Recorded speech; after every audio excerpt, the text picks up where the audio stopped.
Maing adlaw sa tanan na karon na kita karon dinhi sa ato ang balay gyud sa barangay Kanituan. Hindi na atong halandong punong barangay aktibo permanente malagad kaninyo si punong barangay Lad Silot Borja Padla.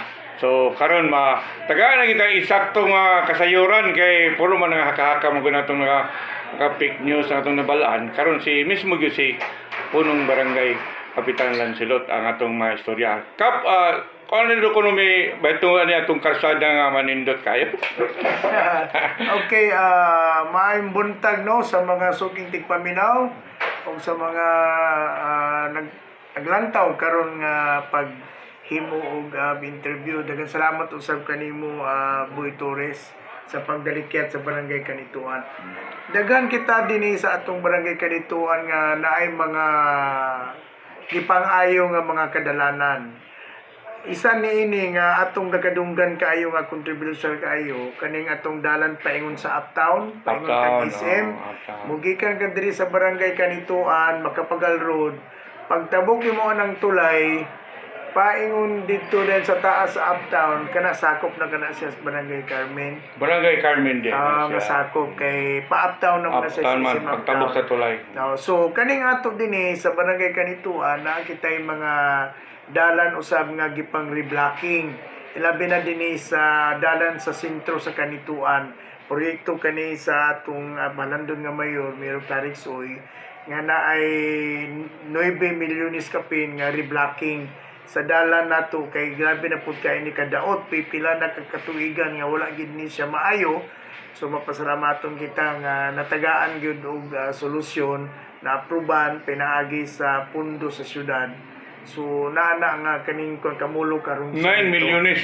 9 milyones kapin na siya nga road reblocking. Kay daot na gyud kayo. Mabida tong pila ka bulan pa nako paglingkod. Gipangitaan na din kita sa mga kaigsuunan nato nga abog kuno kaayo, daot kindalan, ko sige lang kay atong paningkamutan nga mga pipila ka bulan, matagaan tag proyekto niya. Niabot yun ang paghangyo nato sa atong mayor. So sa pipila ka katuigan lagi, subli mga pila na gyud ka tuig nga abog, kining ulan, pita, karon ang sa karon na siminto na gyud. Wow. Gisugda na. So dako mo pasalamat na sa atong syudad, sa atong mayor Mayor Clarixoy nga gitagaan kita niya og proyekto sa atong paglingkod. Unsay pa man ta kabulan karon pero naanay nakita nga accomplishment nga road reblocking sa atong Kanituan. Ug daghan pa nga mga proyekto nga yang gaibubo sa ato. Labi na apil na ni kini atong barangay hall. I-aproban niya kaninyang 3-story building. 3-story building. So maginaot kami nga kana mga pipila ka bulan or early next year kana mapatuman na pud ang pag-construct ana nga maong proyekto. Pila ka milyones mo kabat nga siguro mas dili magita makahatag yun og estimated. Pero estimated siguro mas inaas mga 10 million siguro. Okay. Empowerment siguro na empowerment mahatag. So kita gaampo kita og kapangayo kita og pamilya sa labang mga gaw nga mahatag kana aron mabag-o na gid ni ang atong barangay hall kay sukat pag ni sa una bata pa ko mao na gid ni nga inani hantod karon. So unsa pa napay mga di nato mga progress ba development no.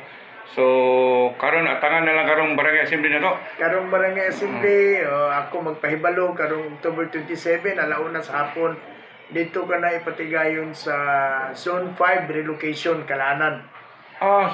Kalanan. Kalanan is a sitio o barangay. Sa barangay Kanituan. Zone 5. So dito ang venue og ako na lang pong ibitaron ang mga katawhan nga lumulupyo nga mo sana mo apil aron may balaan og masayod kamo kung unsa ang mga kalambuan sa atong barangay labi na kung giunsa nato pagdumala ang atong panudlanan kinahanglan gina may balaan ninyo ug unsa pod ang mga proyekto o maabot pa nga mga programa nga atong ipabot sa barangay Kanituan. Kay every 6 months malakap ba? every 6 twice March. twice a year na agi barangay assembly day. So kana ipatigayon sa Marso, karon dayon sa Oktubre. Para mabala na to ang mga progreso or mga kalambuan o balaod sa barangay o mga sa banang tawag nila mga development or mga unsay mong mga announcement para sa barangay. Mo na siyang higayon. Kay na may local autonomy. Mo ka siya higayon nga ma-report sa katawhan kung naunsa na ang barangay. Ilabi na ang kana laging atong panudlanan nato. Importante man na ang atong mapakita sa ila. Transparency lugar correct. Kaya ato man ang gikuan gyud ang gitawag na tong accountability o transparency mo man na sa atong pagdala sa atong barangay government. Kinahanglan ato ginang i-report. Okay kay ka pa. So abangan karong kuan Domingo. Karong Domingo na umaabot. So hatag gyud ka na kanang street of the address. Kana naa man ay suba. Suba. Mo nang gihatag street of barangay address. Barangay address. I see. So part na kana diha atong ipakita ang accomplishments. Okay kaya. So na kay mga ulahi nga mensahe so kana lang ang ato sa tanan nga mga lumulupyo, daghang salamat sa inyong pagkooperar, daghang salamat sa grasya po nato na dawat gikan sa atong labing mga gahom. Ang ato magtinabangay ta magiusa aron maangko nato ang kalambuan o kalampusan sa atong barangay Kanituan. Daghang salamat ug maayong buntag. Mo kadto si Halundong Lagsilot Borja Padla ang atong pun barangay din sa Kanituan.